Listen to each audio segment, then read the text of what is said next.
I'm Judge Faith Jenkins, and this is Divorce Court.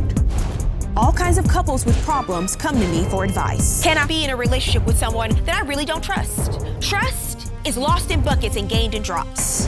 Others need a lighter touch. It's only been 3 years. You've been back together 7 hours and 12 minutes. I hope you can make it to dinner. But most people just need some of my tough love. You're problematic on many levels. You know nothing about commitment, monogamy, integrity, and loyalty. Now, join me in Divorce Court for today's case. Gabe and Asia met 4 years ago online. They bonded over a similar interest, music. Gabe is an R&B singer, and Asia has hopes of becoming a pop star. Gabe believes Asia has cheated with her engineer, which she denies, and doesn't know if he can continue in this relationship. That's today's case on Divorce Court. Court is now in session. The Honorable Judge Faith Jenkins presiding. Your Honor, as you know, we have a virtual audience and it's filled with your super fans. Today's super fan of the day is Maria from Miami, Florida. Maria, welcome to Divorce Court. We're so happy to have you with us. Your Honor, this is the case of Lustman versus Gillam. Thank you, Juan. Mr. Gabe Lustman. Yes, Your Honor. You have brought Miss Asia Gillam. Yes, Your Honor. To Divorce Court today. I understand the two of you have been in this relationship over the course of 4 years. Yes, but ma'am. you've had a number of problems and are deciding now whether you want to move forward, take things to the next level, or if it's time to walk away for good. Okay, I'll hear from you first. Mr. Lustman, why don't you give me some background? I'm bringing Asia to court today because there's a couple things. First of all, she had ran up a tab. It was about $7,500. Not only that, I feel like she'd been cheating on me with the engineer at the studio. She's also been like poking fun at me and saying like really hurtful things about, you know, my appearance and stuff like that too. Okay. So So it's a number of issues, and I see here that you do have a claim for $7,500 for that shopping Your Honor. spree, and you're countersuing for $500 for towing fees for a car. Yes, Your Honor. Okay, what do you have to say about what he just said about this case and your relationship? Yes, well, Gabe, he's really insecure, and he's always accusing me of cheating, and I'm just completely over it. The $7,500, no, I don't believe that. I didn't spend that much money. We lived together all this time, and, we live in the same house, so we share money, so I have paid him back, but you don't owe that much money. Right, Okay. Exactly. Well, why don't we get into some of the details before we talk about the dollar amount? How did the two of you meet? we're both songwriters and musicians. And we kind of met through the studio at that time. We dated and stuff like that and got to know each other. So when things went left, I found out that she was flirting with the engineer. I came back from the studio one night really late, and she had left her phone out. She didn't have the passcode, curiosity killed the cat. So I had checked it, you know what I'm saying? Because there was a lot of missed calls and texts from him. So he was texting her stuff like, make you hit them high notes, you know what I'm saying? Like just real dirty stuff, and she was calling him big sexy. What do you have to say about that, ma'am? They're jokes. They're honestly, Calling right. someone big sexy is a joke? Yes, to you? of course. I mean, a lot of people do that just for fun. Do you see and understand why your partner would see that as disrespectful, a man saying he's gonna make you hit those high notes? Yes, Your Honor, I do completely understand, but here's the deal. Sometimes, as a woman, when you're a recording artist, we do sometimes, flirt a little bit just for, for fun. Why don't you just say that's the truth of what it is instead of saying it's a joke? When you're in a relationship and you have someone who says they're not comfortable with it, so then there's a choice you have to make. What price are you willing to pay for this flirtation? I'd like to bring a witness. This is Sean Ski Beats, and I wanted to see if He's here. He's here. We got him here today. Okay, well let's hear from your witness. His name is Sean Johnson. That's his Yes, legal ma'am. government name. Yes, ma'am. Mr. Johnson. Okay, would you bring in the witness, Juan? Ma'am. Is this the engineer that you've been working with at the studio? Yes, Your Your Honor. Honor. Great. Mr. Johnson, how are you? Doing pretty good, Jess. How about yourself? I'm doing great. Thank you for being here. Thank you. I understand that you're an engineer, sir. Yes, Your Honor. Can you give me some background on what your communications have been like with Ms. Gillam? Let me start off from the beginning. Me and Asia have known each other for a couple of years. We met at a studio session a while back, and we exchanged information, and it's kind of progressed from there.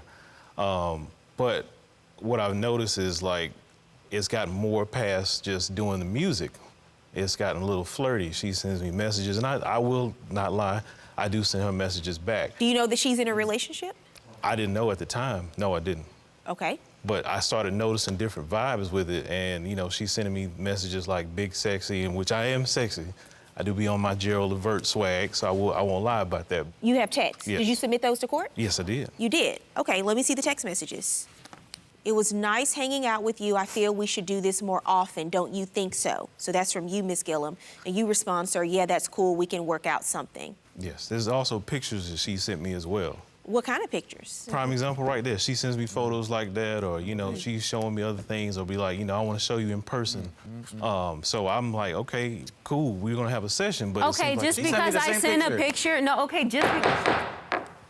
Okay, so she's sending you these photos, so it's escalated to some pretty hardcore flirting Yes, between the two of you, and you're saying that you had no idea that she was in a relationship with Mr. no Lutz. idea whatsoever, Your Honor. Okay. When you found out that she was in a relationship, is that where you kind of cut things off? Yeah, I mean, not at first. I still, you know, she's a beautiful, attractive woman, so, you know, I did entertain it. But at the same time, when I noticed, like, it's going a little bit further than what it should, and then, you know, when my boy right here, Gabe, is like, you know, I don't feel comfortable doing that behind his back.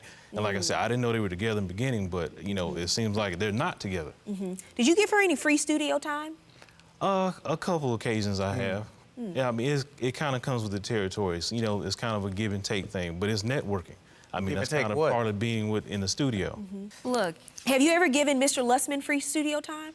No, I haven't. So that's a different kind of networking, That's what you're different. saying. Yeah, that's different. So you network with Mr. Lustman and Miss Gillam in a different way. You're- If Mr. Lustman sent you a photo with his shirt off, would he get free studio time too? No, Hey, I don't- Dad I buys her can't in. do- I can't do Dad it like buys that. her in right Yeah, now. I'm just honest. curious. I just want to know if there's a double standard here. No. Okay, no. all right. Thank you, Mr. Johnson. I appreciate your honesty Yes, ma'am. and you offer your testimony here today. I appreciate it. Thank you. Thank you. Your Honor. They're doing all this accusing me of cheating and things I don't think like anyone's that accusing you of through- anything, through Ms. text Gillam. messages Hey, we and know. things like that, but he always accuses me of cheating that. But my thing is, who's Michael?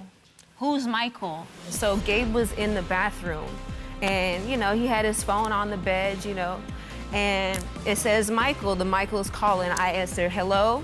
So you're saying that you saved the name as Michael. Why do you That's feel what the he need does, to Your hide Honor. that from your girlfriend?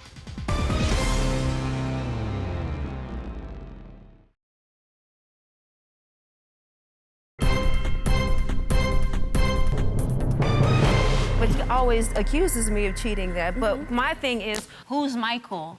Your Honor, let me tell you what happened. So Gabe was in the bathroom, and, you know, he had his phone on the bed, you know, and it says Michael. The Michael's calling. I answer, hello? Nothing. No answer, just a long pause, and then click. And you know me, I'm not gonna lie, I had Gabe's passcode to his phone, so I tried to call back, no answer. Then, you know, I got into an argument with him. I tried to get him to call the number back. No, still no answer. So, you know, after so much time digging into him, he finally admits the fact that, oh. I mean, I wasn't cheating. You know, I'm a Look, writer. This is okay, what I but- gotta okay, do. Sir? Hold on. Let me hear the rest of what she's saying. Yes, it was a female's name under Michael. So he put Michael's name when it was a female calling him. How do you know that?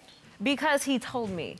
He told me. And here's the deal. Like, you know, why, like, that's just really sketch. No, if you answer the phone for your man's, you know, phone, and he leaves it on the bed and nobody says anything. So who is the woman? Well, the woman is an artist that I work with in the studio. Why'd you so- save it as Michael? Your Honor. Well, because that way she don't have anything to worry about then. This is just a writer I work with. You know what I'm So, saying? but why do you feel, so you're saying that you saved the name as Michael Right. because you can't associate with any other women in your industry? I mean, I help her with her thoughts and kind of like pick her brain and help her, like, you know, you got to like become one with the artist and talk to the artists, talk to the writers, and kind of go back and forth to get to know them a little bit without, you know, doing too much like she was doing. But why do you feel you need to hide that from your girlfriend? Whatever. Well, you know, I just feel like it's an issue, and, you know, a lot of times she'll, like, even another thing, she'll be on, like, Instagram, like, liking people's stuff, and, So you're not going to answer the question I asked? You going to answer your own question? I mean, Why do That's you what feel he the does, need to Your hide Honor. that from your girlfriend? That's what I he just, does. you know, I just feel like just to avoid the issue, just to avoid the drama, you know what I'm saying? Like, it just kind of just... So there's going to be drama if you work with another artist, an artist who's a woman, there's going to be just drama in general, you're saying? I feel like, Lies. I feel like it may be You like lying. No, it wouldn't. that. I mean, I ain't never What's had- going put it on? down like that, you No. know what I'm saying? Is what? No. Your I'm Honor, just saying, you know. Your Honor, what Mr. I'm- Lustman, you're ducking and dodging this entire Exactly. line of questioning I'm asking you here today. I just want clarity. He's the king of This is the deflection. time you guys came to divorce court. This is the time to bring the truth. What happened with Instagram? Well, Instagram, she's always telling me about like how like, you know, if I looked like him, you know, and stuff like that, and in Instagram bodybuilders, like these meatheads and stuff. She's saying if you look more like him, what? She just would rather have me look more like him. Are you I saying guess she that don't to like, him? you know, all the Korean barbecue I've eaten or something. I don't know. Are you Yes. saying that to him? Yes. So you're body shaming look, him? well, it's just me joking as a form of encouraging him. That's when you have bullies in school and they say all of these hurtful things to people, you know how they justify it? They say, I'm just playing. When it's really something painful and it's something harmful and you don't get to hide behind it's a joke. Because earlier when I was talking to you about your flirting, you say, I'm just joking. I'm just nothing you said that you say you're joking about is funny. That's the issue. Here's what I think he must be a male stripper or something, because every time he'd come home from work, I would find like random money. So Like, you went from comparing him to all these Instagram bodybuilders, body shaming him, to now thinking he's a covert male stripper.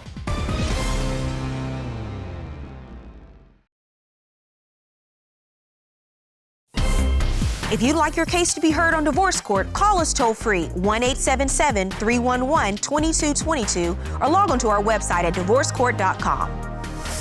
Miss the show? Watch full episodes on our streaming platforms and follow us on social media for exclusive content. You're suing for $7,500. What is that about?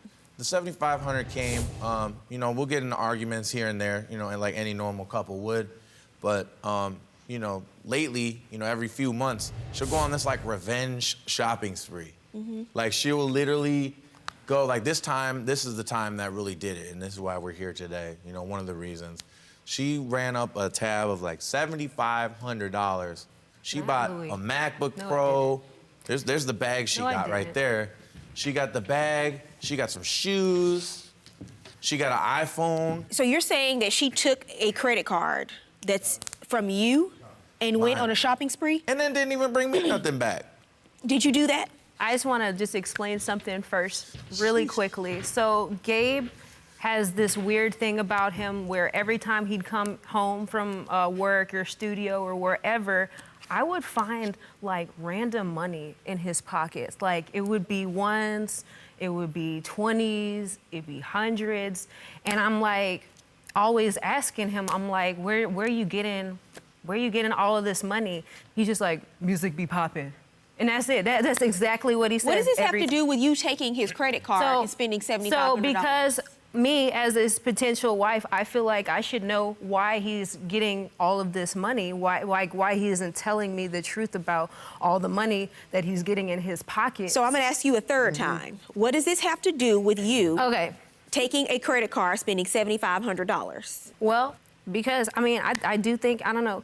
Here's what I think he must be a male stripper or something, because he's just getting all this money. And the thing about it is, so like, you went from telling him he needs to be chiseled like The Rock and comparing him to all these Instagram bodybuilders, body shaming him, to now thinking he's a covert male stripper. It makes no sense. Yeah. Did you take the credit card and go shopping on one of these sprees? And yes? Your Honor, I did that because... Yes or no? I did, Your Honor. I was lashing out on him because I'm finding all of this money and he's not Because now you telling... think he's an undercover male stripper. That's what you're saying? Yes. Okay, don't be ridiculous, Ms. Gillam. Did you bring anything to show, and she's done this multiple times, but obviously you don't have an issue with it because you stayed in the relationship, correct?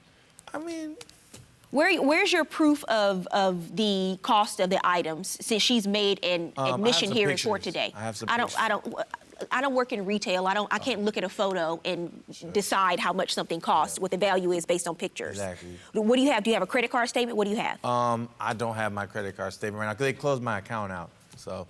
Okay, well, that's a problem. You can still get a statement and assess the exact amount. You came up with this dollar figure somehow. So you obviously looked at something, and I need you to provide that. So there are two aspects of this lawsuit. There's an issue of liability. She admits to doing it. And then there's a question of damages. I actually want to order her to pay for some of these items, but I need to know what the cost is, and I'm not going to make an assessment looking at photos. That's not my area of expertise.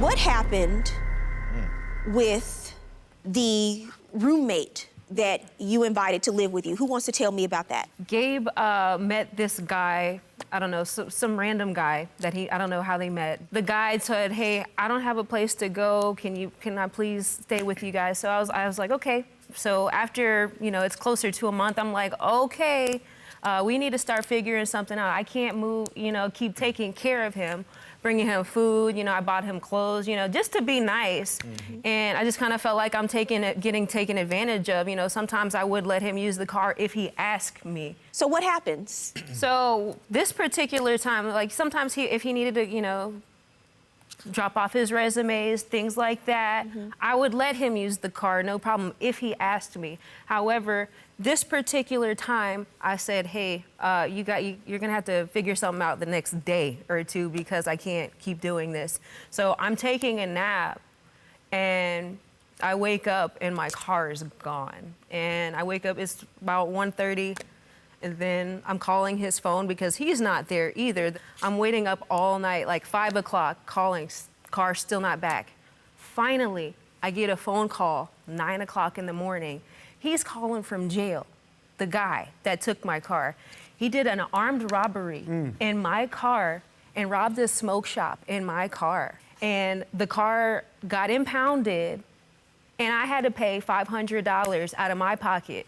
Why should I be held responsible for that? He was the person that brought him in there. Okay, so that one time when he took it without your permission and committed an armed robbery, you're saying he should be responsible? Yes, ma'am. So the fact that your car got towed and that it got impounded has nothing to do with him and everything to do with the person who did it. He is not responsible for that. What both of you are responsible for, however, is how you act and conduct yourself in this relationship. Maybe if both of you just start being honest with each other as to what your goals are and what you're doing and who you're communicating with, maybe then you could actually have a relationship where you can trust each other. And then the other thing is, the last thing I will say is, treat each other like you like each other. And when you see somebody, because it's not about how you treat people, everybody goes through times in their lives where when you're talking about a lifelong commitment, people are going to gain weight, they're going to lose weight, they're going to, lose their hair. Some of them may add some hair. All kinds of things are going to change. But your love can't be conditional on the way they look. And you're putting this man down. When I always look at people when they start making these unnecessary jabs at the way people look, and it's like you want to somehow diminish his self-esteem. For what? To make yourself feel better about you? He's not sending photos to the engineer trying to get studio time. That's you. So on the legal claims, I'm dismissing both of your cases. And on the relationship, that's the best advice I can give the two of you. Let today be the day that you decide to engage in some open and honest communication. Good luck to both of you. When it comes to Judge Faith's advice, I really think the part that I took away was just to be more open and honest with each other. When it comes to the perspective of Judge Faith, I really do appreciate her perspective. It did make me think a little bit about some of the things that I've said and done. We can focus on building a friendship and learning to appreciate each other more than what we have, instead of fighting and picking on each other.